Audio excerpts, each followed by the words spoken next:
So I hope that by the end of this course, then we won't be able to learn too many of the prophecies. It's still a limited course, but to have a good understanding of this period and the prophecies of the period. Be'ezrat Hashem. But also I want to do something else, and let me ask you a question. What do you think, what do you feel are the challenges that you have when you study Nevi'im Achronim? What are the challenges? Chronology. Okay. Language. What else? The language. Language. Yes, okay, the language is extremely difficult. It's poetry. By most of Nevi'im Achronim is poetry. The exact audience that he's talking to. Okay. Sometimes the repetition. Repetition. When I'm teaching it, especially, that the repetition gets them confused. Excellent. Okay, this is the most problematic issue that we have. You read one nevuah, okay. You read another one, more or less. By the third one, it seems that we're just going on and on and on and reading the same thing again and again. Okay, the problem is not the nevuah, it's us. We just don't understand the nevuah properly. And that's why it seems repetitive. It seems there's a rebuke to the people again and again and again. Okay, what's the difference between Perek Aleph, Perek Bet, Perek Gimel, Perek Dalet? Okay, I'm thinking now Yeshayahu when I say these Perakim, and it looks all the same. Okay, Perek Aleph, okay, we understood. Excellent teaching. Perek Bet, Vaya Bachrit Hayamim, excellent. By Perek Gimel, Dalet, Hey, it seems all the same. Okay, whether we have Mashal HaKerem in Perek Hey to change the atmosphere, but after Perek Zayin onwards, till Kav Zayin, Kav Chet, Kav Tet, it looks all the same. And the problem is that we don't learn it properly. And what I want to try to show you is what are the ways that we should learn it in order for us to understand it as it is. And then every nevuah becomes a separate one, a totally separate one and unique. Every single nevuah in Tanakh is unique, if we understand it properly.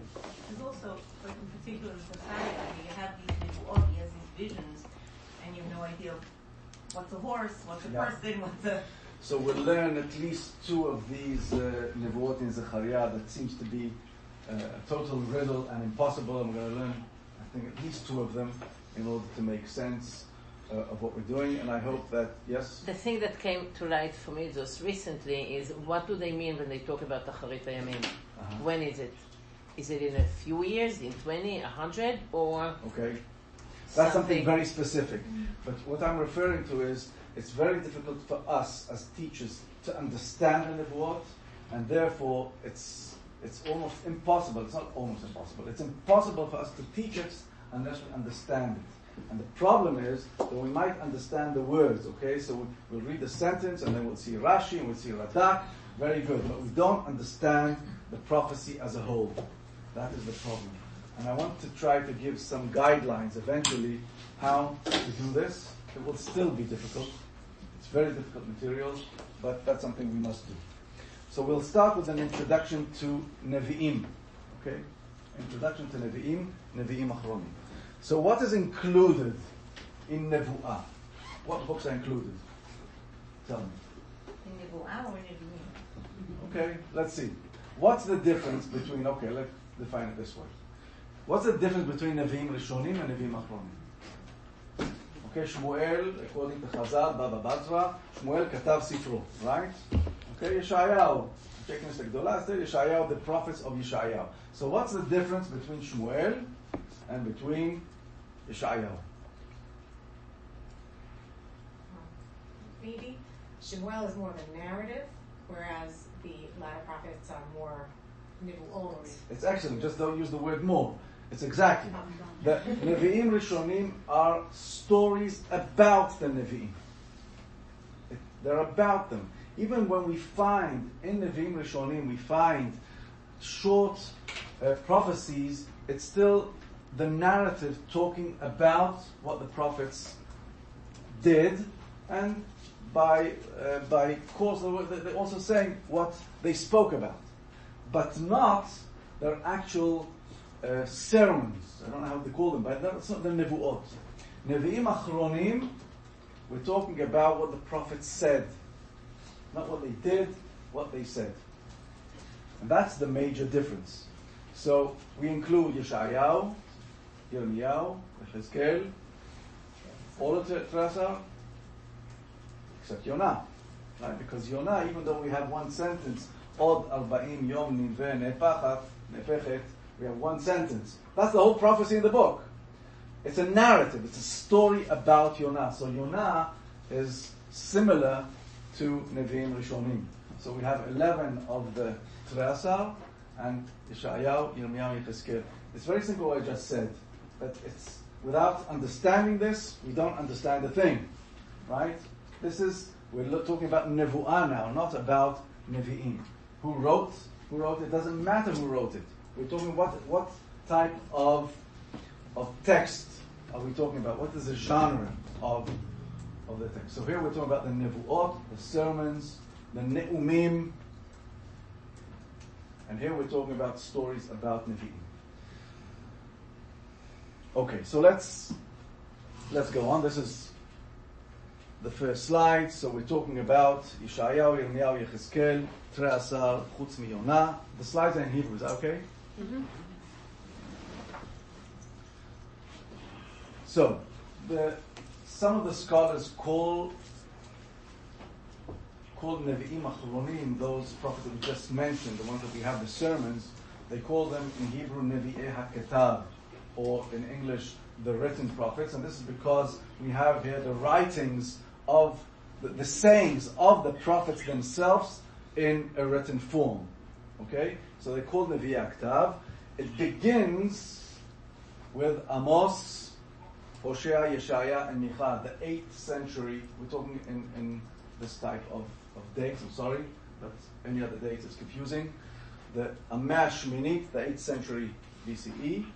And it ends with Malachi that we're talking about, the 4th century more or less. So we're talking about a period of 350 years between Hosea and Amos and between Malachi. This is the period of time that we're talking about. That's when we have the Nevi'im, and more or less all over this period. Okay? It's very unique. Okay, I'm trying to show it's only 350 years. Before Amos and Hosea, we don't have this type of writings. Okay, Shmuel is something else, Moshe is something else. It's totally something else. So we have, it's a very big question, very serious question. Why does it begin in the 8th century? We won't deal with this, it's not connected to Chagai, Zechariah, Malachi, but it's a big question. What happens then? That suddenly the prophets start giving these types of prophecies, and it's written down on whatever they wrote down, on parchment or on anything else. Something we have to distinguish is between the stage that the prophets spoke their words to the people and the stage of the written form that we have it today. Okay, now try to imagine, this is the most problematic thing that we have. A prophet stood in the gates of Beit HaMikdash and rebuked the people. Okay, think about Yirmiyahu chapter 7. Okay, rebuking the people in the entrance of Beit HaMikdash. So try to think what a prophet in those days had to do in order to get attention. What he had to do in order for what he says that the people will listen. Okay, try to think about a rabbi in the community. One of them is outstanding, and the other, God forbid, people fall asleep when he speaks. So think of Yirmiyahu, okay? He has to make sure that when he speaks, the people will not fall asleep. Right? So he had different ways of rhetoric. Okay, using the hands, using the body language, different ways of using the voice. That's the stage of speaking the prophet to the people. We have the prophet in a written form. The rhetoric now is totally different, right?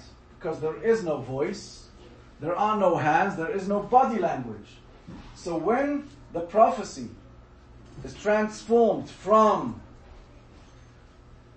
the oral way of the oral prophecy to a written prophecy, and we have to somehow maintain the rhetoric. We still have to convince the audience, just the audience now is different, right? It's not the listeners, it's us. So the rhetoric totally changes. Do you get this? So we have the quotations of the prophecies in the Tanakh. By the way, we call it in Chalaf differently. How do we call it? I called it Kafdalit. That's the way I know it from my father. Kafdalit. That's why we call it Tanakh. The word Tanakh was not used in Chalaf. The word was Kafdalit. Kafdalit, sorry. Do you have something else? That's right. Yeah. We all know it? Teach you Chalaf ways of Halabi ways. I'm gonna ask my dad now. Ask him. Kafdalit. So in the, what was I saying? Yes, the transformation when the audience now is different, and the rhetoric used in order to convince the audience has to be different. It becomes now a way of reading a text and then being convinced by it. So here we can see that there's a transformation between the oral prophecy and between the way it's written to a different audience. We have two different addressees. Okay?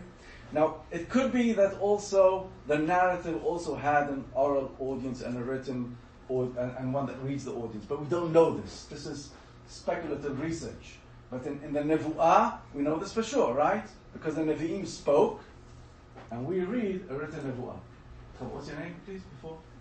Elie, Rabbi. Chavod, you want to say? When did this transformation happen? Well, it depends when the Nevuot were written. We don't know. We don't know. We have the Masoret of Chazal, and we can imagine Yeshayahu, Anshe Knesset Gdolah, not Anshe Knesset Gdolah. Chizkiah v'siato, Yirmiyahu is Baruch, or whatever. It could be very close to the events. We know this from Yeshayahu for sure, right? We have Baruch writing the Nevuot. So that was in the time. It could be also a bit later. When they were written, we publish something, we have a certain audience that we're giving the written item to. Right.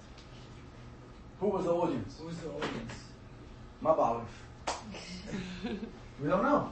We don't know. Everything I will say, there's so much research about this. It's all speculative. We don't know. We just don't know. Unless we know exactly who put it in writing and who edited and whatever, we don't know. But we can only, for sure I can say that there's a difference between the oral audience and between the one that reads the Quran.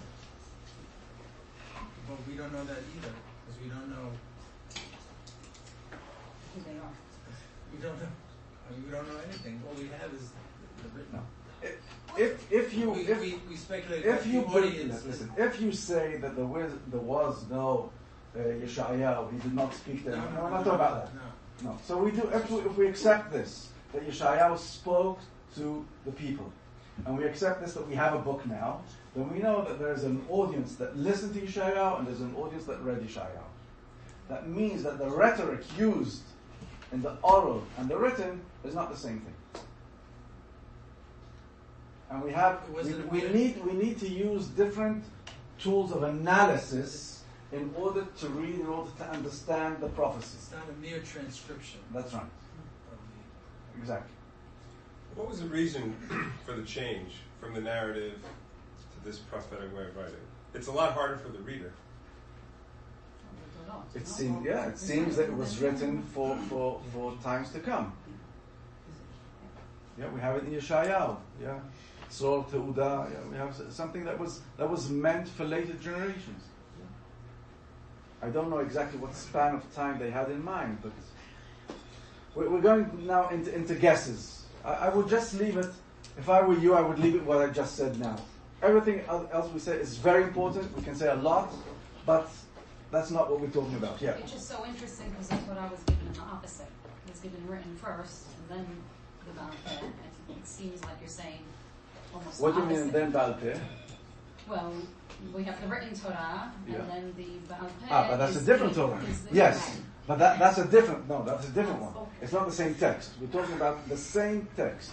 We're talking about the same text that was orally transmitted and then written. Oh, so you're assuming that the exact words No, I'm were not saying that. written? I'm not saying so that. But that's the my same point. content. The same content. The same content. But the mitzvah of Sukkah and Masechet Sukkah are not the same content. Something else. Okay, much more details. Many more things. No, my point is that the system of preserving the words is through the oral. Yes. And here, Yes, we're you're right. saying that the oral is being You're right. preserved by the written. You're right. Which You're is, right. Yeah. But you are basically saying that all these nevuot were written more or less at the time that they were said. They were recorded. Otherwise, they were recorded in writing around the time that they were said. Again, I'm Otherwise, saying I have no idea. But even if you take the Gemara in Baba Batra, that we have that some of the Nevi'im were written in the time, like Baruch wrote the Nevuot of Yirmiyahu, but we have Chizkiah and Siato that wrote Yeshayahu, and Yeshayahu prophesies from the days of Uziyahu. So then we have a gap of a few decades, right? so you can, And how now, do we for authenticate it? For instance, if we take, no, we're going to guesses now. But there are different opinions even between our own Parshanim when they were written. But it can be a period of time. Quick question. Yes. Okay, so based on the written, that how we read it, are we allowed to say that a certain nivuah, like think about it, this isn't really shayach to our generation? Like, meaning, is it all supposed to be relevant to us, the readers? Or are we allowed to say this was more for their time? Yeah. Right? That's not really a question in Tanakh. That's a question in a Tanakh class. But it's not. And I'll give you my own opinion. I'll write a lacha. Welcome to this group. Yes. No. I think this is a question of beliefs that come before we learn Tanakh. If you are a believer, then everything is relevant. If you're someone that doesn't, then you might say nothing is relevant. So it's a question of who you are, of who we are. So we believe, Chazal told us, Nebuah shenichteva, it has relevance for Dorot, and the many more Nebuot, Ovadia, what he only said 21 verses in his whole lifetime, probably said more. Apparently they weren't relevant for whoever wrote it down in the book. Okay, so we believe that it is relevant. What relevance? That's something else. Do you feel that, I know we're just conjecturing, but do you feel that writing things in first person also make the people feel the more dire situation of around the destruction of Beit Mikdash and feeling the need for urgency versus something in narrative which is a little less urgent? Something in first person is... First of all, we spoke about certain narratives that some of them are spoken in Nehemiah are written in first person as well, right? So you can have narrative in principle. We don't have in the earlier writings, but in later writings we do have. Nehemiah is an excellent example. Of having a text, a narrative written in the first person. Right. It's But you're possible. saying in terms of the first person whole... I think what you're saying is really part of the rhetoric of the Nebu'ah. And we will see jumps from first person to third person, and each time we'll have to read it and analyze it separately. Obviously, what you're saying in general, it makes sense. So you can give this as a general answer. I think there are more answers when we read different Nebuot. Yeah, I just wanted to say, we were talking about the smart board before, and we said that teachers use the smart board and then they stopped it. It's almost the same thing. The first audience, you presented the material in one way, and then you're presenting it in a different way, but you're presenting the same message, and you have the challenge of having the two fit together. Yeah. So coming back to the problem that we mentioned earlier, I think that what we must do in order to understand the Nebuah in the best possible way is first of all to realize that we're talking about a text that is a written one, that is transformed from an oral one. And what we must do is somehow try to make the text alive, to see it back into the original way it was said, and then we become part of it. Okay, if we're able to be part of the audience of Yeshayahu, then we understand the Nebuah, and then it's not repetitive. And then every Nebuah becomes unique. Okay, we first have to appreciate that we understand the difference between between a written Nebuah and between an oral Nebuah. Okay, so this is something that we must realize when we're studying. It's not yet a tool to use. It's more to have this in mind. So this is why I wrote here, Shlav Amirat HaNebuot Ba'al Peh LeKahal HaMa'azinim. Is there anyone that doesn't read Hebrew at all?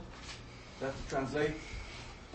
And then Shlav Ha'alat HaNebuot Al Sefer Ve'arichatan LeMikbat Shel Nebuot. Okay? This is Arichatan, the word Aricha, editing. This is, okay, we'll talk about this soon. Okay, the Nebuah we can divide into 4 categories. Tochecha, reproach, Puranut, calamity, Nebuot of Nechama, of consolation, and Nebuot HaGoim, that really are written in a form of calamity, of Puranut, but probably are for the sake of Nechama. Yeah, do we get this? Because Nebuot HaGoim, prophecies of calamity to the nation, were a consolation for Israel. Okay? So it's interesting. Nebuot HaGoim, they're written in a form, in the style of calamity, but their function is most probably as consolation for Israel. There's an exception of Amos. Most probably because it's not always the case. And sometimes it seems that the prophets are prophesying about very far nations that had nothing to do with Israel. So in those cases, this is not what, it doesn't come into this category. Okay, Masad Dumai Yeshayahu, for instance. Okay? Even Edom, the time of Ovadia, really wasn't such Oh no, that's, okay, we'll talk about that. That's very relevant. That's definitely a consolation for Israel, and we'll talk about that. That's part of the course. Okay? These are the 4 categories. The way they are written in the books, we can see that the books, some of the books have an order of date. For instance, the book of Yechezkel. He first gave them Tochecha and Puranut, then Nechama, okay, because the book of Yechezkel is divided to 2, before the destruction and after the destruction. But we see that all the Nebuot, for instance, the Nebuot HaGoim, are all in one group. So it seems that the books were edited according to a certain pattern, a certain category, a certain style. We'll see a few of the ideas later on, and not in the order that they were said by the prophet necessarily. Okay? For instance, yeah, that's a great example, because this is one that is based strongly that Vav is apparently the first one, and apparently Yeshayahu Aleph is the time of Chizkiyahu. That's a very late. So Bet is Uziyahu, right? Bet is Uziyahu, so there's no order. Can I make a suggestion, please? Not all of us know the address of every parak in Tanakh. So if you refer to a parak, like give a keyword like, Yeshayahu Aleph, which starts off Chazon, Yeshayahu Ben Amos, and Yeshayahu Vav, etc. Just because. But we can do something else, because listen, this is a very intensive course, and I'm very happy that we're all participating. If there's something that someone wants to ask, someone is not understood, then please just make a point, okay? And we'll make things clearer. So we have 3 things that are going on now: the oral nevuah, the written nevuah, and also the editing of the nevuah, of the book.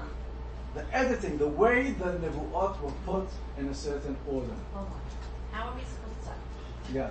How are we supposed to practically understand what was happening? It means every time he gave an oral nevuah, it was being written down on the spot, Okay. or so then after the That fact, was and then asked earlier, apparently categorized. just before you entered. We do not know. Okay. In some cases, like the cases of Baruch, they were written on the spot. But because the Megillah was burned, then apparently it was written again, right? We do not know exactly. There were different stages, but it's different. It's a different stage. So it doesn't matter exactly where it's from. I think Abba Benel gives that example with Sefer Shemuel. Abba Benel gives that example with Sefer Shemuel. And he mentions how Yirmiyah took all and he reordered it based on some sort of structure. Exactly. Specifically with that. Yeah. Sefer Shemuel and also Sefer Melachim. He says the books were written later. He has a whole introduction.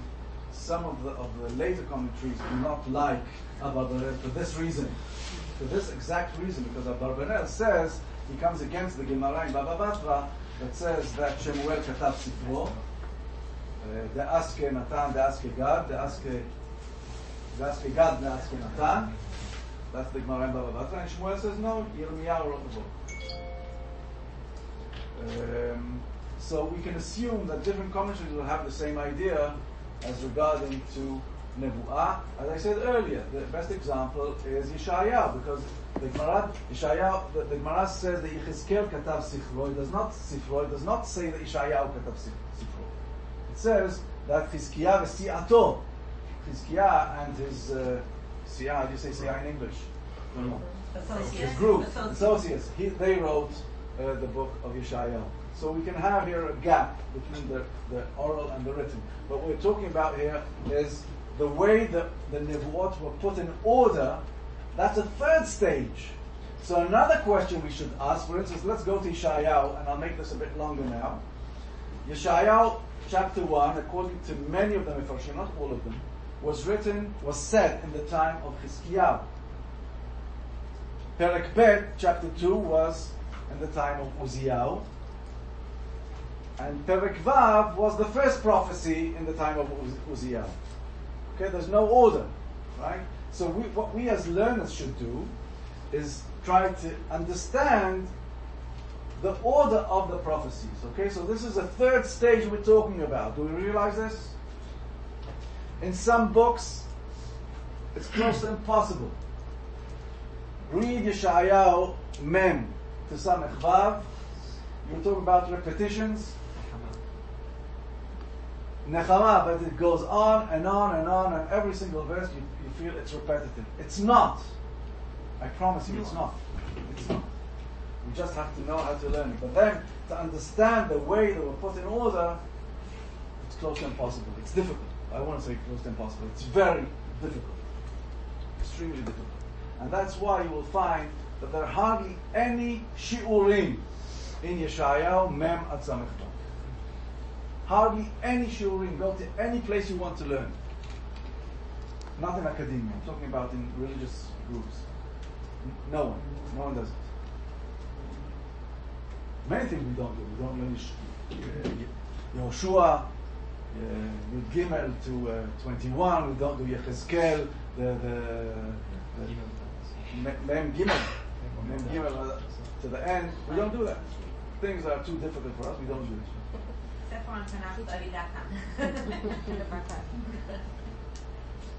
Okay, so this is the third stage that we talked about. Let's talk about another principle of order in the Nebu'ah. Ikaron Arichati Echad, one principle of editing is to put the nechama in the end. This is well known to us as Torah readers. It's a custom by all congregations, but it's very strong in the Harabi community.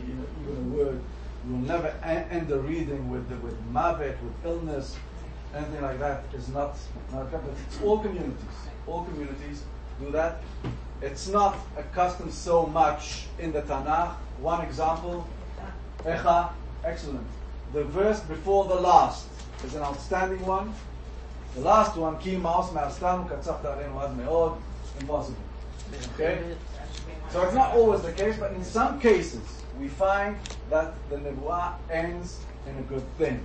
So we find this in the ending of Hosea, we see this in the ending of Amos, in the ending of Micha, in the ending of Malachi, in the Sholach Lechem et Eliyah HaNavi. Okay? So this is one principle. So you see, the principle is not the order that the prophet spoke. but rather there's another principle that we have to expose. And should I go on? Yes, When you're Amos Tet and then like Yud Aleph Teta, Amos Tet is like the end. It's That's the ending. part. Oh, the whole thing. It's the whole, Okay. it's the whole thing, yeah. Another I principle. didn't know if it was The book that is the least in order in the whole Tanakh is the book of Yirmiyahu. Very difficult to study this book. Extremely difficult. We learn it a lot for good reasons, but I'll just show you one principle that all the Nebuot of Nechama are from Lamed to Lamed Gimel. Very short section of the book is Nechama, very small section. Most of the book is Qur'anu. But have a look at, let's do this together, okay? Can we open the Tanachim? Yirmiyahu Perek Aleph, verse Aleph.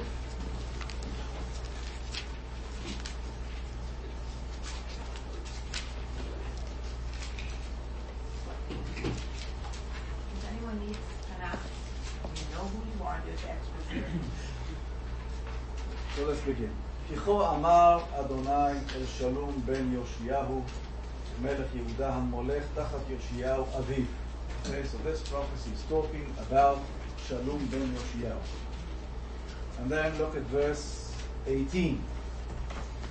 לכן כה אמר אדוני אל יהויקים בן יאשיהו מלך יהודה. Okay, פרק, I said כ"א, I meant כ"ב. It's all editing.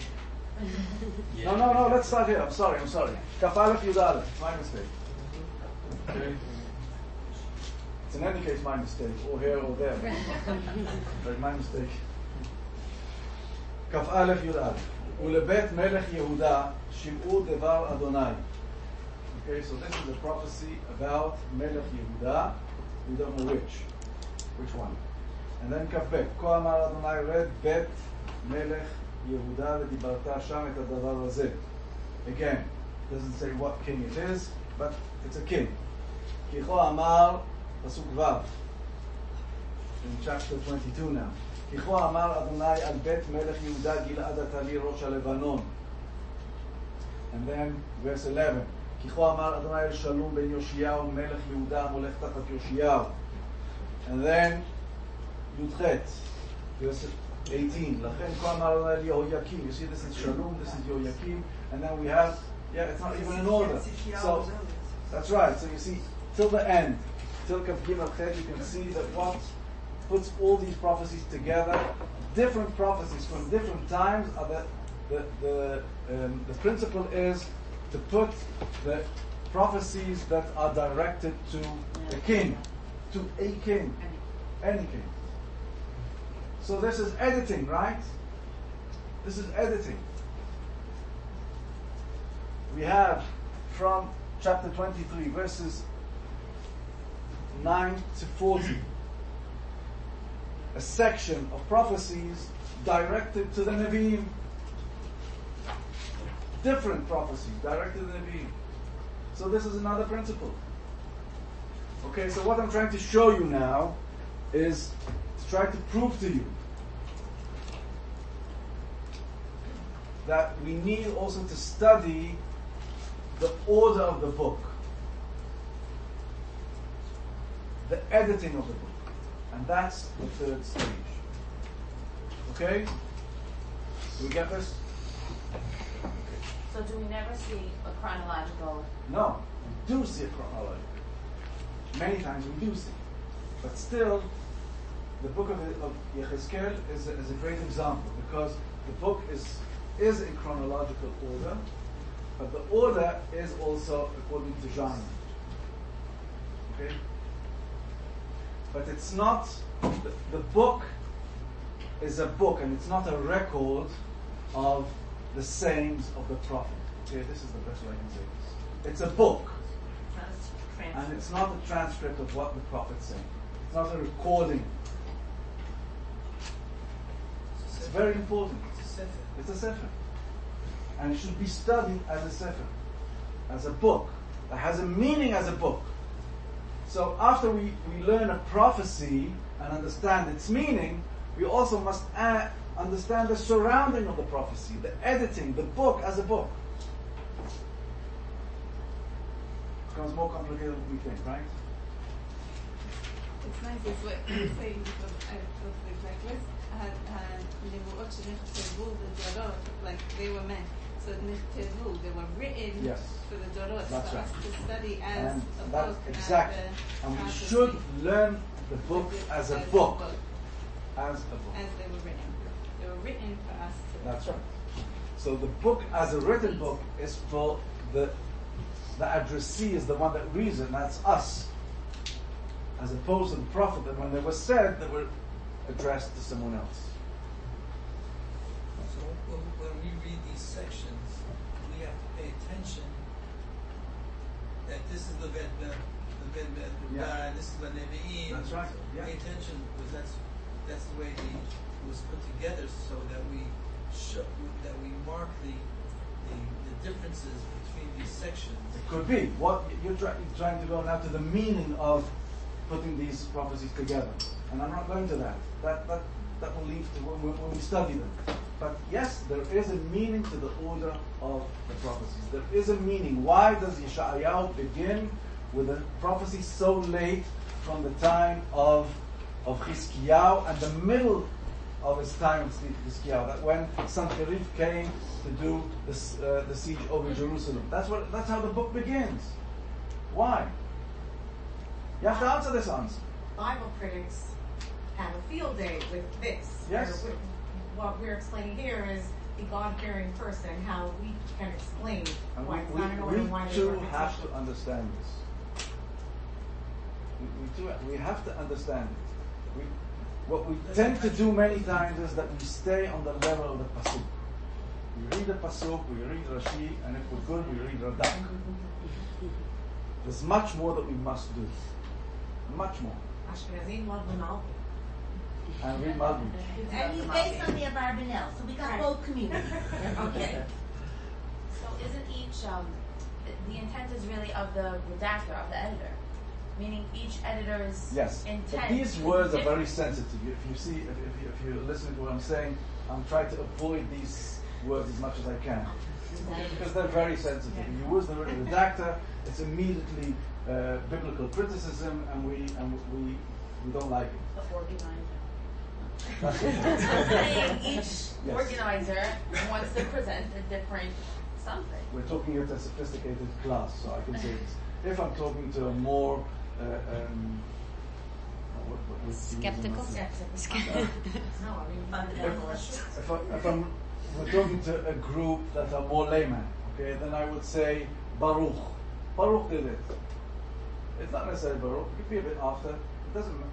I don't know. We don't know. We just don't know. Chazal didn't have any saying about this. We have David wrote the book of Tehillim, but in one midrash, then it's David wrote the book of Tehillim with Asara, with 10 other people till the second temple. Okay, you can't say this in a classroom. You can't say it. It's impossible. And I wouldn't say it to young students either. It's impossible. But then when you have a Narut Babel, Sham Yashavnu Gam Bachinu, so Rasach says it's a prophecy. Sham Yashavnu Gam Bachinu, difficult to say, it's a prophecy. It's someone that is saying, we cried over the rivers of Babylon.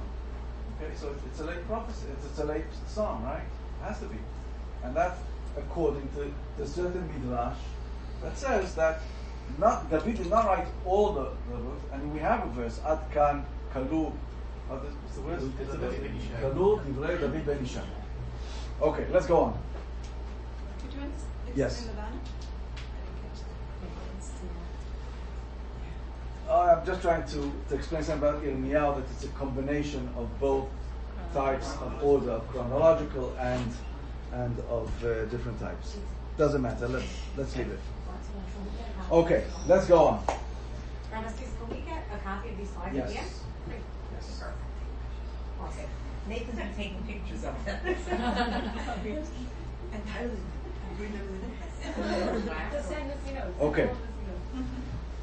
In order to understand any prophecy, you understand that the prophet is standing in front of the people and speaking to them.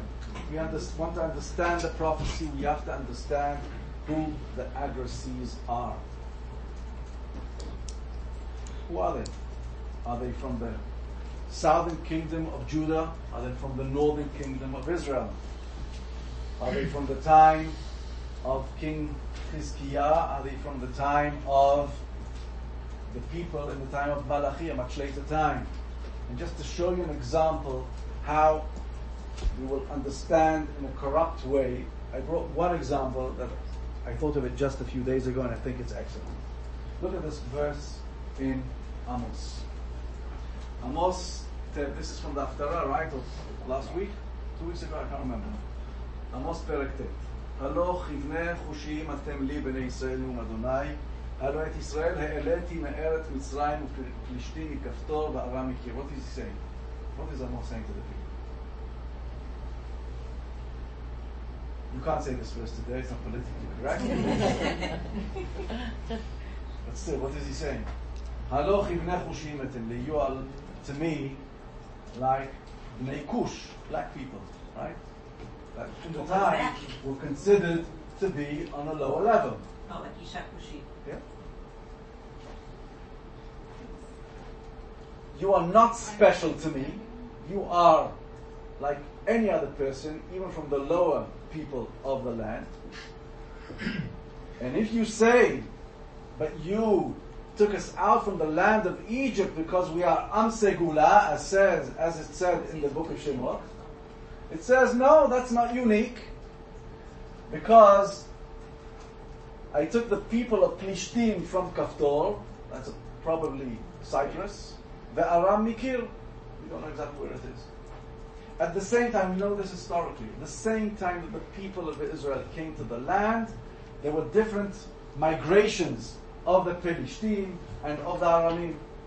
And that's what Hashem is saying to Israel. He's saying, you're not unique. I didn't only take you out of Egypt, I took different nations out of their origin places to this land. Amazing, right? We read it in the Haftarah. Did anyone realize this verse? Was anybody listening during the Haftarah? I say everyone quotes anyway. We learned Amos. Everyone here learned Amos. What did you do with this verse? This is what it says. This is the pshat. There's no other pshat. No one gives another pshat to this verse. After it's said, then you can try to give a better meaning. Look at Yeshayahu Membet. אני השם קראתיך בצדק ואחזק בידיך ואת צורך ואתנך לברית עם לאור גויים. This is the one we like, right? Yes. Or lagoim. Am Segula fits in with Matan Torah. Excellent. So what's going on? So it really depends in what period of time are we talking about. Amos is talking in the 8th century, in the time of Uziyahu and in the time of Yerovam ben Yoash.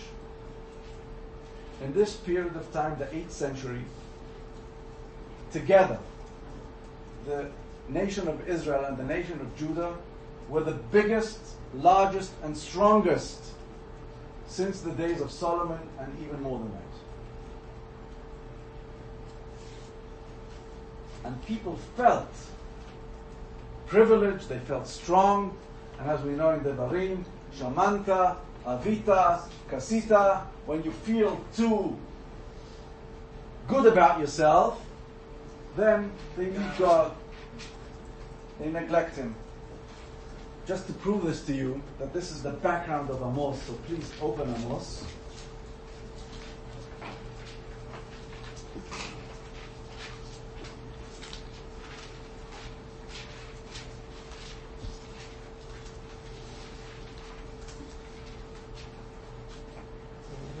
That's how it starts.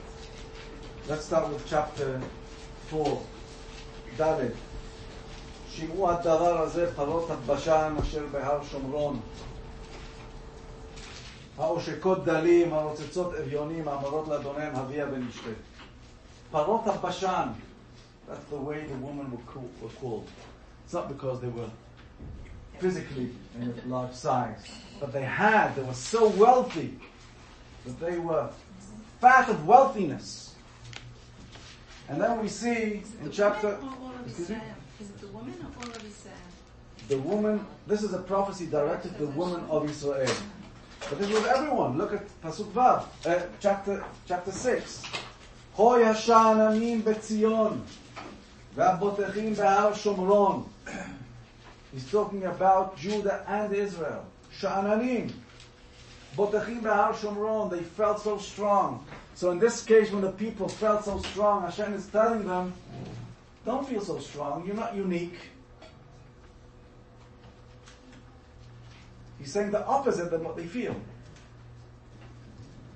Now Yeshayahu Perek Membet is talking about a period of time of the Galut after the destruction of the temple by Nebuchadnezzar. And the people were in despair. And they felt that they were unchosen by Hashem. That God neglected them. That God left them. In that case, Hashem has to say, no, you are still Am Segula, you're still Or Lagoim. So what's the difference between Amos and Yeshayahu? And here all the critics, all the biblical scholars do not understand, because they assume that this is a difference between the opinion of Yeshayahu and the opinion of Amos. Those are those that pay attention to the differences. The problem with us is that we don't pay attention to the difference.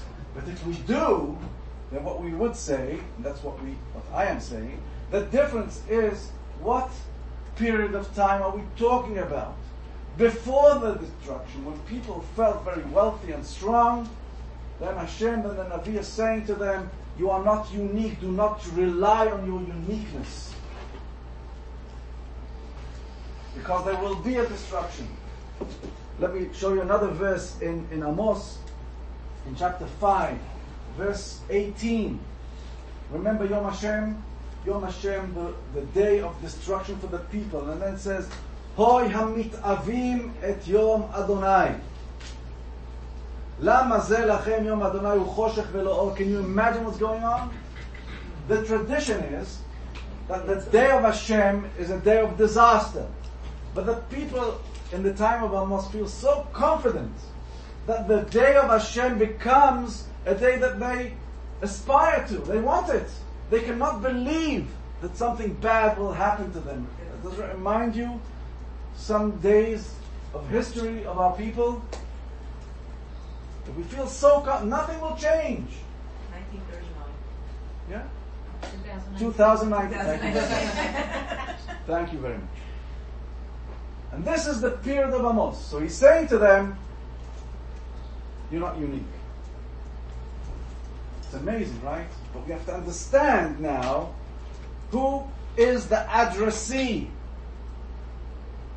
Who is it? We, as readers, have both. This is amazing now, right?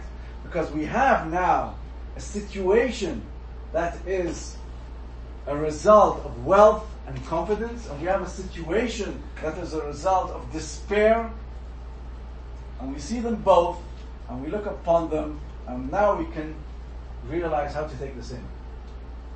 This is amazing. This is a great shiur. Just to put these two verses together. Do we have instances where you have both audiences in the same time period? This is only an example of different audiences, just to give you a very big gap and something that relates to us so much that we can see it. But there are times that we can see in the same period of time different types of audiences. Yes, of course. Well, we have throughout from Torah, we have Shamo and Tishmeru. Exactly. If you listen to Torah, observe the mitzvot, then yes, be good. But otherwise, you're not on Segula. Yes, that's right. That's a warning. Exactly. It's not That's right. But what we don't have is that when the prophet is saying to it doesn't say, we don't have an example like this in Torah because the Torah is projecting the future. Here we have two different situations of the people that are in two extremes. Okay, and this we see this living. But the background. You're trying to say that this is what I'm saying now is The simple. background of Amos is he's not saying that you are really like the other nations. You're only like the other nations when you behave like the other nations. Yes, but he doesn't say it that way. You are now minimizing the rhetoric, the strength of the verse. No, when you say like you're Sodom and Amorah, that's. You're right. I agree with you. We all know it's Sodom and Amorah. I agree with you that the meaning of the verse was not you are like any other nation. It's said here, but this is not the meaning of what Amos is saying. But if you come to that conclusion before saying what I said, you didn't understand Amos. You first have to say it in the extreme, in his rhetoric, and then you can give an explanation. The problem is that when we teach it, we come to that type of rhetoric that you're using, and then we don't understand it. Okay? So as you're speaking, I'm thinking of myself, how can I learn it, but also as a teacher, how can I teach it? So this Yeshayahu example, I taught the Hakdama, 8th century BCE, what's going on in the world. I taught Perek Vav, and then I taught Perek Aleph. And I said, Perek Vav introduces this first Nevuah, Perek Aleph, Chazon. I keep getting questions, but wait, why didn't we start with Perek Aleph? Why didn't we start with Perek Vav? So like, how can we as teachers make it not so confusing for them, and not going back and forth? 8th century BCE, this is I will not ask you, but I'm telling you.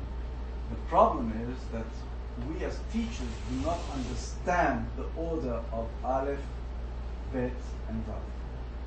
If we understand it, you can teach it to a 3rd grade class. That's the whole issue. The problem is that we don't understand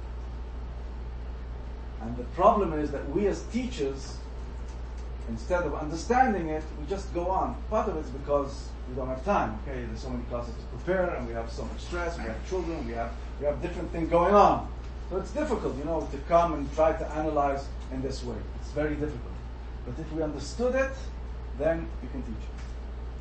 Anything I can understand, the vast majority of things can be explained to very young children. When we learn Yeshayahu, maybe I'll come 2 years from now, we'll study Yeshayahu, and then we'll explain how Yeshayahu is structured.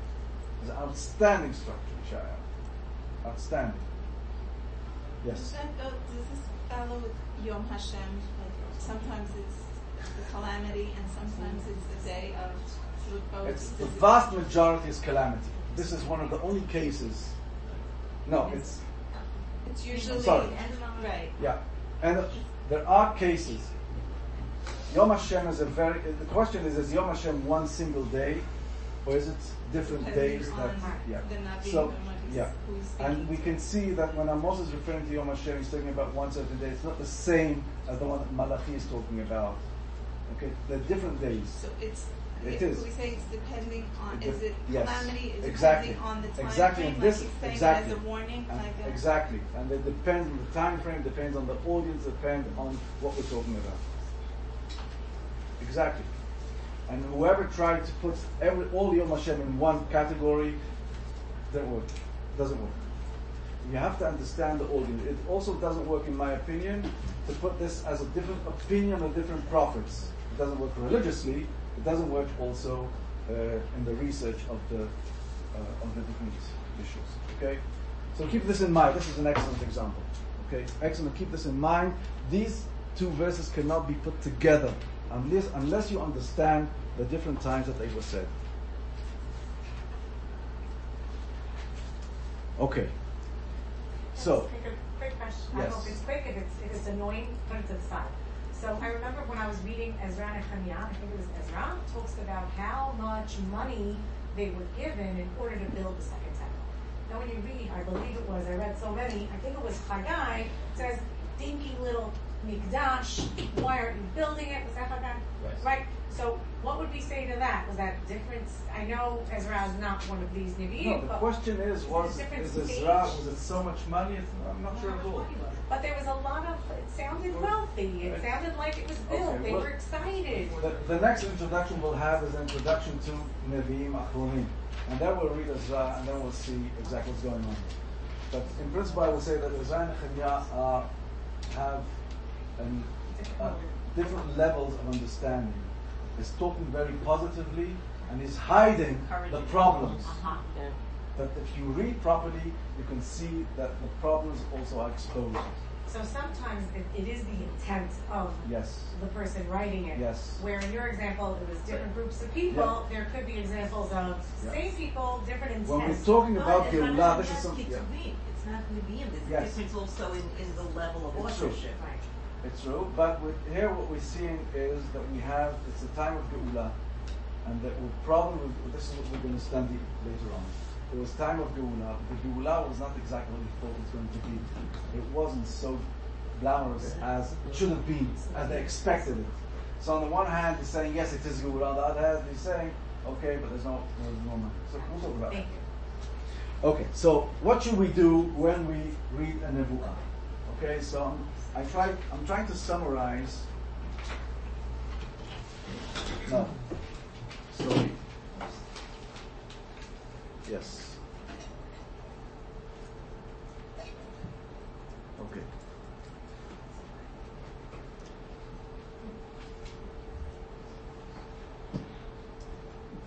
Okay, let's leave what we did, and now we're going on to another section of the introduction. We have to understand the ways that the prophets attempted to transmit their message. What did they do in order that the people will pay attention to what they said? Now this is a great deal today, okay, because we're talking today about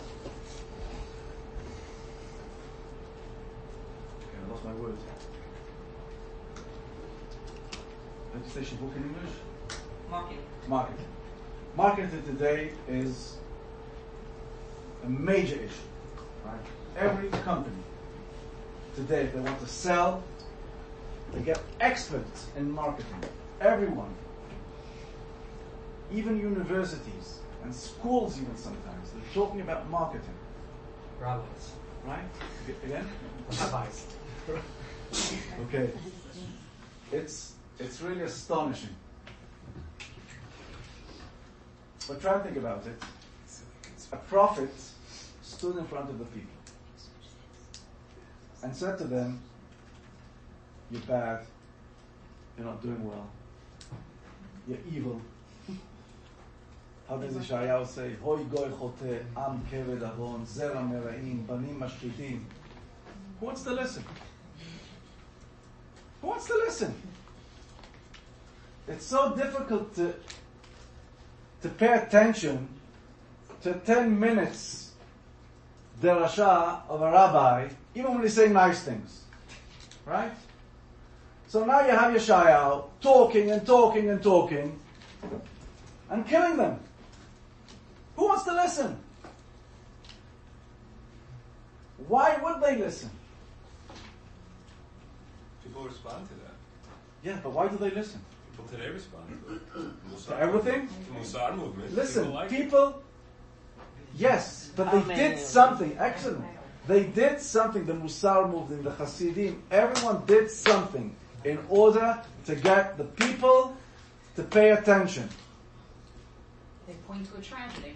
They say this terrible thing is happening because... Okay? Sometimes you frighten the people. You say, if you don't listen, you're going to die. That works. Sometimes they say, listen, you're so good. There's a Hasidim, right? You're so good. You can worship God by doing this, by doing that. You don't have to be a tzaddik. You don't have to be knowledgeable. There are different ways of how you attract people to listen to you. But Yeshayahu, all the Nevi'im are talking to the people very bad things. Why would they listen? They don't have the media. They don't have it. It doesn't exist. Why would they listen? So the prophets have to do all kinds of things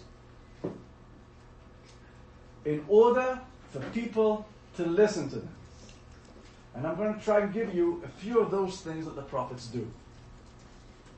And if you think of it, it's quite amazing. Now, just think about my question now, and I'm going to talk about the next few sentences. You know everything. But put it now in this context. In this context, the prophet must cause the people to pay attention. That is his success. This is what God wants him to do.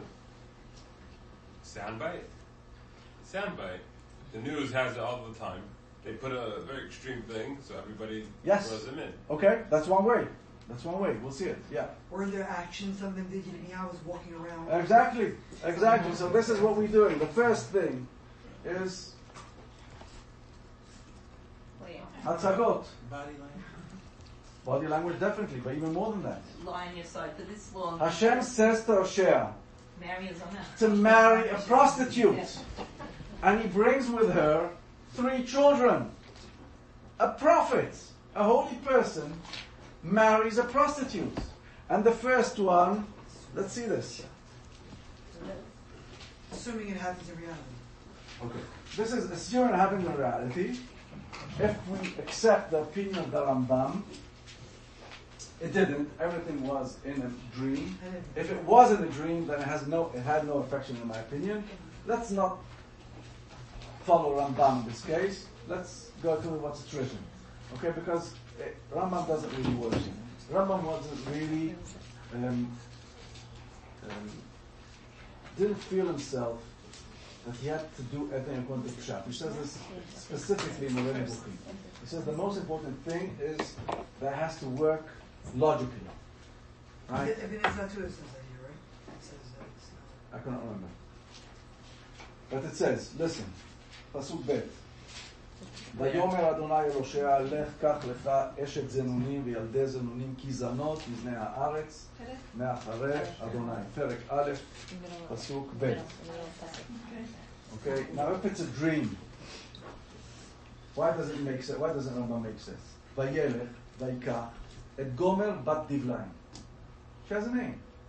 What, in the dream she's Gomer bat Diblaim? Maybe Rebbe Tarim had stuff happening in the middle of the Quran. What he dreams about the Tzipor. It's not names. Some things are done in reality, some things are done in yeah, but this is, it says it gives a name of the woman. It doesn't say Vayelech vayikach isha zonah. It doesn't say that. It gives a name. She's a person. A person with a first name and who her father's name is. Let's not argue about the Rambam or not. This will not work. If you think that all these actions the prophets did were in the dream, then what I'm saying now is not relevant. No, it's not relevant.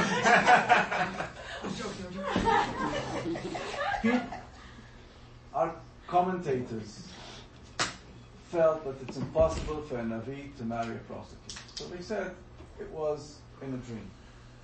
Okay. I read the verses, it seems very simple that he married a real woman. ויאמר אדוני אליו קרא שמו ישראל כי עוד מעט ופקדתי את דמי ישראל על בית יהוא והשבתים על מלכות בית ישראל. And then, verse 6, ו' ותער עוד התלת בת ויאמר לו קרא שמה לא רוחמה כי לא אוסיף עוד עליכם את בית ישראל כי נשוא אשא להם. I missed one. No, this is what God instructed him to do, because this is exactly the thing. Who called a woman lo ruchama? So they come to the celebration in the synagogue. What's her name? Lo ruchama. What's going on? Mazel lo ruchama? Lo ruchama lo rechem. That's the whole thing. The first thing is to marry a prostitute, and that raises questions. The next thing is to give names that are not common. Exactly. And then Pasuk Tet. ויאמר קרא שמו לא עמי. This is not a name either. Exactly the point. כי אתם לא עמי ואנוכי לא אהיה לכם. Okay, so the prophet, okay, we know the story of Yechezkel. Story of Yechezkel, that he lied down for hundreds of days on one side, and on the other side a few other days. And we have the prophet of holding different things. They do different actions that cause people to ask, what is the prophet doing? Or does it make it just make them quicker? So they had to be actors, right? The prophet had to be an actor. In order to transmit the idea that Hashem wanted him to do, had to do it properly. Is there a difference between something like Hosea, where it's Hashem actually commanding him to do it, versus you seem to be indicating that the Navi on his own had to think of these extreme I think you're right. tactics? And that depends on different commentaries, and we'll talk about it. Yes, I think both are correct. But like what Dara said, then do people think that they're crazy? To go the other way, they do sometimes call Navi crazy. Maybe. Well, it doesn't work. Maybe some of them reacted that way. Could be. But they definitely had to have skills of actors, that they will do something that will cause people not to think that they're crazy, but rather that they're doing something that they should ask what's going on. So that's one way. Another way. The vast majority of Nevu'ah is written in the format of verse, poetry. One example. Can I switch one slide? Show you an example. We know that. Do we know this? Do we know this, that prophecy is written in poetic form? Poetic form, not necessarily mean rhyme. No. There is no rhyme whatsoever in Tanakh. Yeah, there's no rhyme. But the vast majority, I'm saying vast majority, Yeshayahu is poetry. The most of Yirmiyahu is poetry. Yechezkel, not so much. Hosea is poetry. Yoel is poetry. Amos is poetry. Micha is poetry. Obadiah is poetry. Tzfanya, Habakkuk, Haggai, there's a question. If we're coming to later prophets, it's a question. Most of Zechariah is also poetry. One example, just to see, how do we define poetry in Tanakh? Do we know this? Okay. I don't know how much to do here because it's taking time, but let's do this still. It's important information. First of all, is every verse in poetry is divided to two, with some type of relation between them. In Hebrew, it's called tikbolet. Okay. So we have yada shor koneu v'chamor ebus be'alav. Your yada goes to both. Okay, so yada, right? Yada goes for both. Shor, chamor, koneu be'alav. Sometimes there isn't this type of. This is called. This is a verse where the two verses. Sorry, the two tzelot. I don't know the words. I can't remember the words in English. Strokes. Have the same meaning more or less. Okay. Sometimes they're not. For instance, banim gidalti veromamti vehem pashu vi. It's not parallel. It's not. But it's still not a tikbolet. Right. Yeah, but it's not tikbolet. We call this as a parallelism. It's not. It's not a parallelism. And today, we explain it differently. We know the verse is divided to two. Sometimes it's three. Shim'u shamayim v'azin ye'er. This is very simple. Ki Adonai diber. This is the third part of the verse. So one thing is a verse divided to two sentences that are short ones. We have in every single tzela, I'll call it in Hebrew, I can't remember in English. In every tzela we have 2 words, 3 words, 4 words. If it becomes 5 words, it's already apparently it's already narrative, prose. Okay? The border between narrative and between prose and poetry is not so defined. Okay, so this is one thing we have. A second thing is rhythm. Rhythm, we have this in Shirat Yemei Beinayim. We have this very strongly, that we have very, very fixed forms of rhythm. Whoever knows Shirat Yemei Beinayim, Middle Ages poetry of Ibn Ezra or others, very, very strict rhythm. In Tanakh, in Kavdaled, it's not very strict, but it exists, and it's not a syllable one, but it's word counting. Okay, so we have here Banim Gidalti Veromanti Vehem Pasheu Vi. So this is 3, 3. Yada Shor Konel Vachamor Evus Be'alav 3, 3. It can be 3, 2, 2, 3, 2, 2, 3, 3, 4, 3. Okay, that's rhythm. Okay. Do we know if they spoke like this to the people too? Because you differentiated between the prophecy to the people and the written prophecy. Do we know if they spoke like this in this format? It doesn't seem so. It doesn't seem so, because normally when you read in the Nevi'im Rishonim, when you see people speaking, they speak in prose, in proper prose, so unless they want to say something special.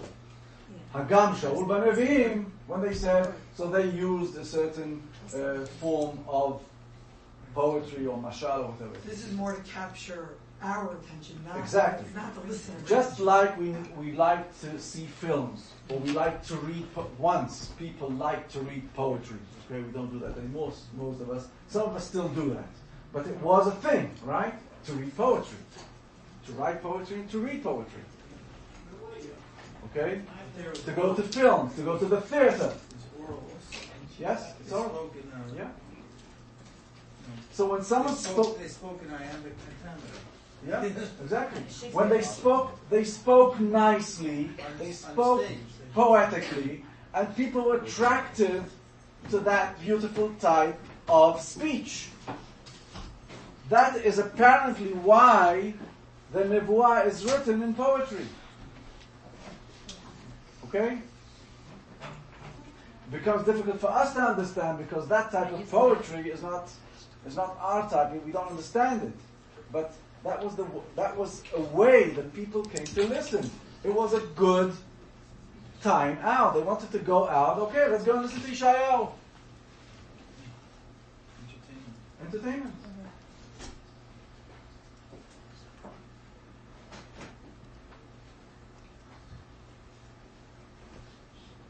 The third thing that defines poetry is not so much, you can't define it so much, but the way you pronounce the words has a different ways of the air of the mouth coming out. Okay, it has a certain pattern. Okay, so Banim Gidalti Veromanti Vehem Pasheu Vi. Alliteration, other sound. Yes, techniques. but not even that. It's really the way we breathe between the words, the way we say it. Okay, it's different if we say Anochi Hashem Elokecha Asher Hotzeticha Me'eretz Mitzrayim Mibeit Avadim. Okay, vocalization. The spacing between the words. The spacing between the words, the way we breathe. Yada Shor Koneu Ha'azinu Hashamayim Va'adabera V'tishma Ha'aretz Imrefi. You listen, you hear already. It's poetry. Okay, it's difficult to define, but we know. I'll give you an example where it may be the border between prose and poetry may be not so clear. For instance, Bereshit bara Elokim et hashamayim et haaretz. Is that prose or poetry? Sounds like poetry, right? So that might be elevated prose in a form of poetry. Could be, right? The first verse in the whole Torah, where God created the world, then we have a verse, Bereshit bara Elokim et hashamayim et haaretz. It would be very difficult for the explanation, according to Rashi and Ibn Ezra, that this is Mishpat Mishuabad. Bereshit bara Elokim et hashamayim et haaretz ve'haaretz. That's the main verse, right? You know what I'm talking about? Yes. But according to those that say that Bereshit bara Elokim is the main verse of the sentence and not Ve'haaretz Hayta, or another verse here, Vayomer Elokim Yehi Or, that's another explanation. And if this is the main verse, then we understand the poetic form. Bereshit bara Elokim et hashamayim ve'et haaretz. Full stop. But when it's written down, we make these visual connections between parts of the verse and parallels. We see that. But now that you're saying, we're also at the same time, when we vocalize what we are reading, it's still another effect. Yes, and you know it. Because when you read Tehillim, it's very different than the reading of Torah. So you know it's a difference. So go over, read the Tehillim in any custom you want, but definitely in our one. The rhythm is in the Tamim. It's there. You don't have to pretend, you don't have to do anything. You know immediately it's a poetic form. Okay? So, let's go on. So they used poetic form maybe in order to attract the people. Another thing, okay. Takhsisim rhetorical strategies. Takhsis is tactics. Yeah. Okay, so I'll give you one. Everything is full of it. The whole Nebuah is full of it. I'll give you one example. Yeshayahu chapter 1.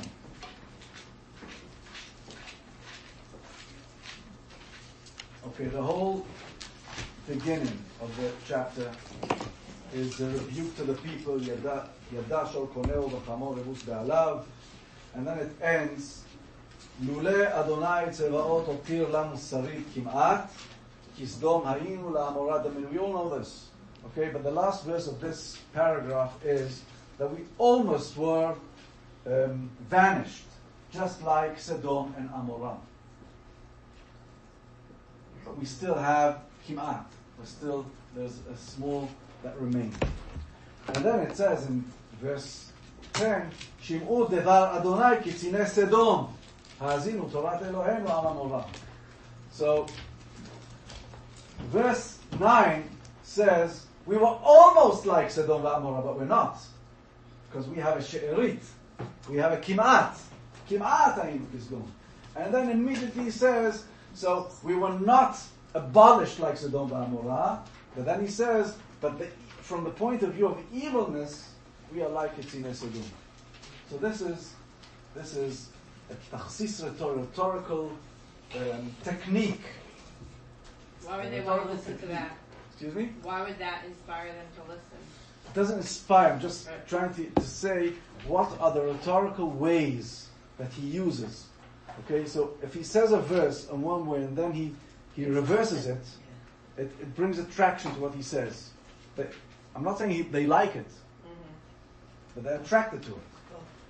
No, at first they're saying, "Oh, we're not like Sodom and You bring Amorah." them in. Yeah. I'm not. That's we're right. not like that. That's We're even not a better like way to present it. Thank you. Then That's you good. really You are. Thank you. That's a better way to present Now it. that you identify with Sodom and Amorah, now I tell you, you really Yeah, are. Like you are. Thank you. Yeah. Okay. This is called rhetorical criticism. This is called, when you read Nebuah, rhetorical criticism. I brought you one small example. It's all over the place. Every single verse has to be analyzed rhetorically. I'm going to show you different ways that we analyze different verses, and we have to understand this. We must understand it. Because if we don't understand how the Navi, how the prophet spoke to the people, how he tried to influence them, how he tried to change their ways. Okay, and I'm making a division here between, or a differentiation between rhetoric and between the literary value or the literary techniques he uses. It's not exactly the same, as you know. Rhetorical things are more to convince, to make an impact. And literary devices have a different way of presenting, but they're very close. Eventually it will be very difficult for us to differentiate between them. Okay, let's leave it like that. Okay, so we have to do to analyze it rhetorically or literary, but the main thing, and this is what we all do, the main thing in studying Nebu'ah is to understand the ideology and the theology of what the prophet is saying. The message. The message is always, in my opinion, ideological and theological. That is the essence of what the Navi is speaking about. This is the most important, obviously. Just to get there, it takes quite a journey. But this is what we're doing. If we stay on the aesthetic way that the Nebuah is formed, I don't care about it. It doesn't make to me any difference. It does make only if it helps me understand the ideology of what the Navi is talking about. Okay? What did I do? You made a big happen twice. For a fact. Although you know. Getting our attention. Try 2 fingers. What do you do? I don't know what I did. I set the board and jumped. This is where the students become the teachers. Just try 2 fingers. 5 minutes, okay. So, You want like this? not yet. You want like this? Okay. Both of you. Let's summarize what we did. Let's sum up. So we have the Nebuah. In order to understand the Nebuah, we have to understand the historical background. We have to analyze the rhetoric. And we have to understand the ideology and theology of the prophet. That's a sum up of everything we said till now. Questions?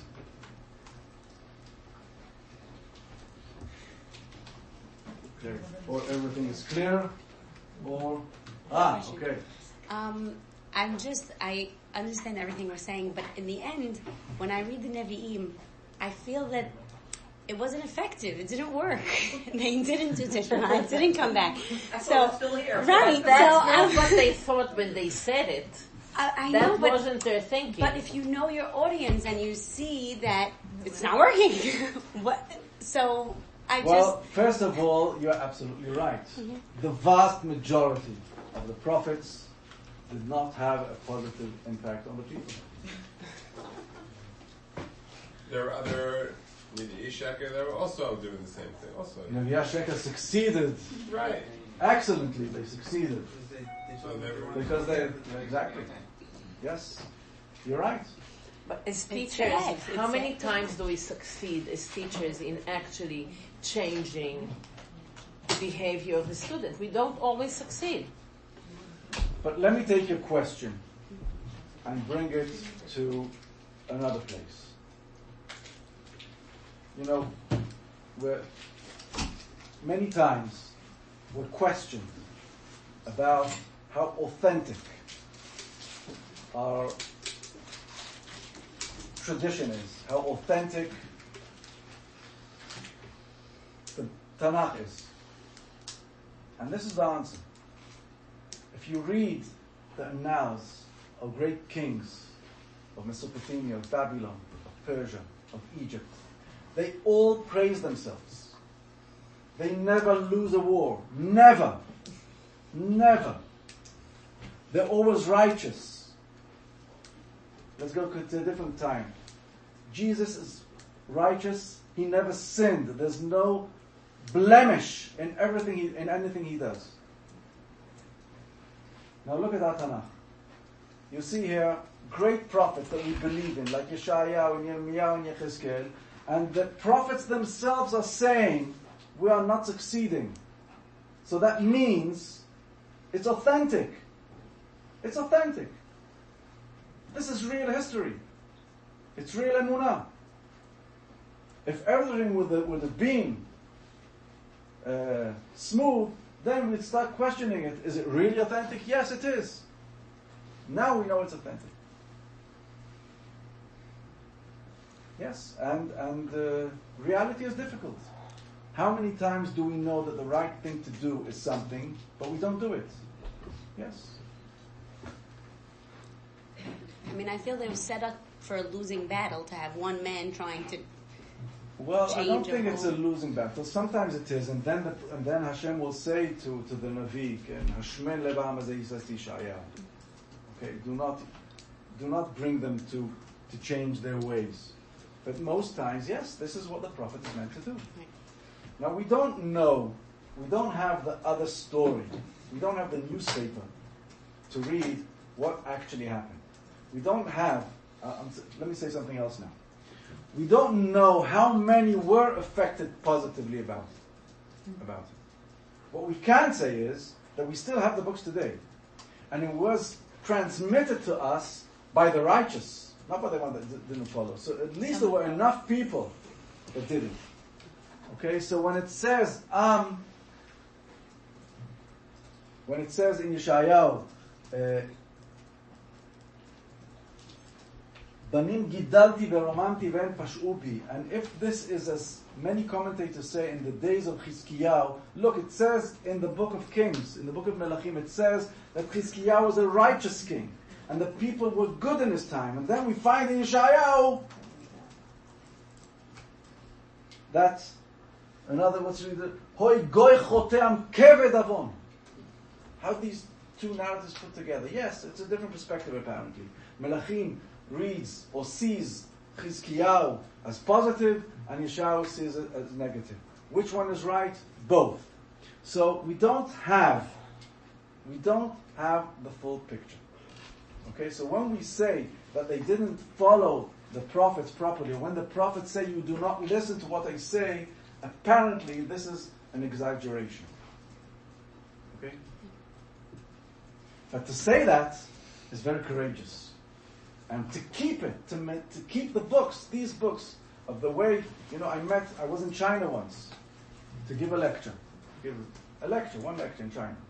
I was invited there, and then I met a Muslim in the lobby of the hotel. And he came to me, and he said, "You people do never follow the words of God." That's what he said to me. A Muslim young man of 18. And he brings me examples from the Tanakh. You see what Yeshayahu said, and he does what he does with his hand. Yeshayahu, Yirmiyahu, Yechezkel, and this and that. You never follow. You're bad people. That's... What did you respond? You don't follow the words of God. You definitely don't follow the words. So we break now? Yeah.